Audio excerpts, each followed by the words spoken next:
Hello everyone, I am Varun Gupta and you are watching Natural English. This is Verbal Ability 17th capsule. Includes words, phrases, expressions, clauses, sentences taken from Natural English which will definitely be useful to you for many things. So let us begin. Even though the judge made it very clear to the defendant that he had not complied with the law, he decided to let him off this time because he had so many other things on his plate. A sentence taken from Legal Atmosphere. The first interesting word here is defendant. Please note the spelling. It is D-E-F-E-N-D-A-N-T, defendant. This word definitely is made up of defend. Someone who is being sued or accused of committing a crime. In a court of law, one person goes charging anybody else and other one comes defending himself. If A accused B of a crime, so A will be the plaintiff and B will be the defendant. The plaintiff sued the defendant for damages. Damages are basically, you can call in simple English, compensation. When you want somebody to compensate you, to give you money for the wrongs committed, then you sue him for damages. Sue is the word that you file a suit in the court. You go to the court complaining, then you are suing somebody. The defendant hired a lawyer to defend against the plaintiff's accusations. Whatever the plaintiff presents in the court, they are accusations against the defendant. So defendant hires a lawyer to defend him, to defend against those accusations, right? So the defendant hired a lawyer to defend against the plaintiff's accusations. So this particular phrase is giving you some particular language used in legal parlance like plaintiff, defendant, suing, hiring, defending against, committing a crime, accusations, and so on. Complied with. Now please observe, comply is always followed by with. It means to obey, to follow, to accept and fulfill. When you comply with the guidelines, you follow them, you fulfill them, you complete them. All the citizens must comply with the law. All the citizens. Citizens are those people who are officially living in a particular state. They have got citizenship, right? So all the citizens must comply with the law. The law of the land is applicable to all the citizens. They must obey the law. They must follow the law. They must accept the law. They must fulfill the law. The commander said the army would comply with the ceasefire. The commander said that the army would comply with the ceasefire. What is ceasefire? Ceasefire basically means when two armies agree that they are postponing their war. They agree not to pursue with the war. Let him off. Now in this very interesting phrase, off is used as a verb to let somebody off, to allow somebody not to do something that they are expected to do. Let him off. That means you allow somebody not to do something very serious, right? You give them freedom, you concede them. The police let him off with a warning. Police allowed him to go with a warning. In this sentence, the judge allowed him to go. I'll let you off if you apologize. Apologize means when you say I am sorry, then you are apologizing. So I will let you off if you apologize. If you simply say sorry, if you show regret, then I will let you off, then I will allow you to leave. Many things on his plate. Now when you are very busy, you have a lot of work to do, then we say that you have many things on your plate. Many things can be replaced by a lot also. He has a lot on his plate and so on. Rashmi has a lot on her plate and that is why she is always busy. Rashmi has a lot of work to do and that is the reason she is always busy. Whenever you call her, she says, I'll call you in 5 minutes, I'll call you in 10 minutes and so on. I wonder how do you manage so much on your plate, so much on your plate, a lot on your plate, many things on your plate. I wonder, I'm really surprised How do you manage so much on your plate? You have so many things on your plate, and how do you manage it is really surprising. It's a question because it says, how do you manage? Even though the judge made it very clear to the defendant that he had not complied with the law, even though, in spite of the fact that, despite the fact that the judge made it very clear to the defendant, judge told the defendant in very clear terms that you have not followed the law, you have broken the law, you have violated the law, you have gone against the law. But even then, the judge decided to let him off this time. But judge is allowing him to go without punishment this time because he had so many other things on his plate. The judge said, I have a lot of work to do, the court is very busy, and therefore we allow you to go in spite of the fact that you have not complied with the law.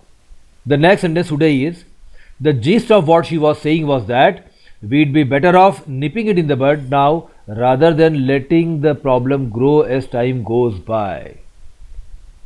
The first interesting usage here is, the gist was that. The essence is that. The summary is that. The essence was that. The gist, that means the overall essence of something. I can't remember exactly what she said after that, but the gist was that they were going to try till the end. I can't remember exactly what she said after that. After that episode, whatever she said, I don't remember exactly, and I can't remember that. But the gist was that the summary of all the statement was simple, that they were going to try till the end. They will keep on trying till the final moment. They will not accept the defeat and they will keep on trying. That was the summary, that was the essence, that was the spirit of whatever she said. The gist of his argument is that full employment is never possible in a developing economy. If the economy is developing like India, full employment is never possible. We can never have 100% employment. This was the gist of his argument. Now here, I think the speaker is reporting some economist's speech, address, and there the entire argument can be summarized into one sentence. And what's that? That if the economy is developing, 100% employment is never possible. It's possible only in theory, but never in practice. Better off. Now, better off basically means to be in a better financial condition. The company is better off without this guy. The company is in a better condition without this person. So this sentence basically wants to say that this person, if we keep him, we will lose. And who is this guy? Who respects nobody and thinks that he is the center of the universe at all times. So this person basically is an egoist person, or I should say he is an egocentric person. He believes that he is the center of the universe. The whole world is dependent on him only. If somebody thinks that he is the center of the universe, we call such a person egocentric. Who respects nobody, if somebody is there who does not respect anybody, only himself, then he is an egoist. So the company is better off without this egoist.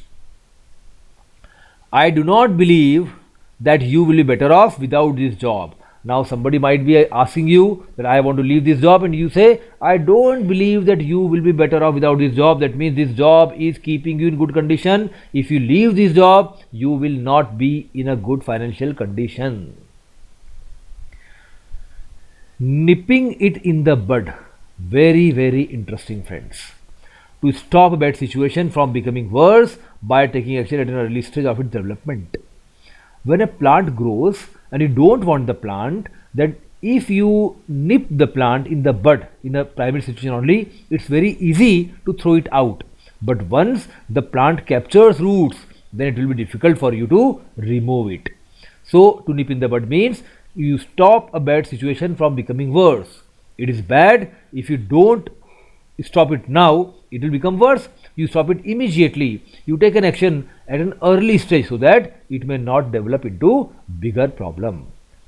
We need to nip this bad behavior in the bud. This bad behavior must be stopped immediately. By arresting all the leaders, they nipped the rebellion in the bud. Rebellion, that means when many people go against the government, they go against the state, they declare openly that we don't respect, we don't believe, we don't follow this government. That is rebellion. So, by arresting all the leaders, the government arrested all the leaders, and therefore they were able to control, to stop, to eliminate this rebellion in the beginning only.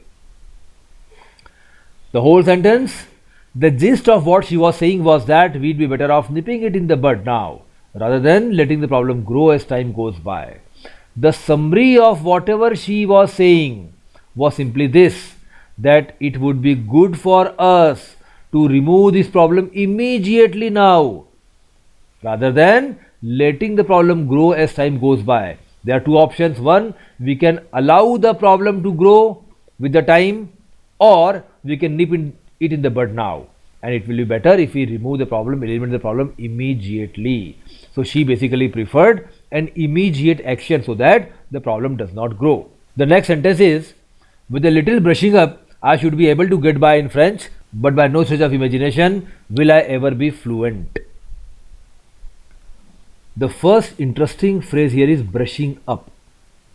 Brushing up basically means practice or improvement. I need some brushing up means I need some practice, I need some improvement. I need some brushing up in my computer skills. I need to practice my computer skills, I need to improve my computer skills. A bit of brushing up of electronics will help him in his career. Now this sentence basically means that if he revises, if he practices, if he improves the knowledge of electronics, it will help him in his career. He will become better immediately if he brushes up his electronics. Get by. Get by basically means to manage, to have just enough and not more to do something. When you have enough to do something, you are able to get by it. My arithmetic isn't very good, but I get by. I don't have very good command over arithmetic, but I get by. Note this E in the spelling. I am able to manage with the limited knowledge I have. You could probably get by with that computer. You can manage to do your work with the help of that computer, but a more powerful one would be better. But if you replace it with a more powerful one, it will ultimately be better for your work and routine. By no stretch of the imagination. Even if you stretch your imagination, you cannot do that. By no means, not at all. There is no possibility that by no stretch of the imagination. They are not wealthy by any stretch of the imagination. Please note, dear friends, not plus any is equal to no. So not any is no. They are not wealthy by any stretch of the imagination. They are wealthy by no stretch of the imagination. Nobody can imagine that they are wealthy. They are not at all wealthy. By no stretch of the imagination does the factory operate efficiently. This factory does not operate efficiently, not at all. There is no efficiency in the operation of this factory. Let's look at the complete sentence, dear friends. With a little brushing up, I should be able to get by in French, but by no stretch of the imagination will I ever be fluent. With a little bit of practice and improvement, I can manage with my French, but nobody can imagine that I will ever become fluent in French. So the speaker basically believes that he can learn, he can develop a working knowledge of French, but he just not imagine to ever become fluent in French. That seems very, very remote probability for the speaker. Okay friends, so keep on watching, keep on revising, keep on making notes, keep on developing and go on to achieve your goal. Every goal can be achieved with some steps on a regular basis. Thank you, all the best.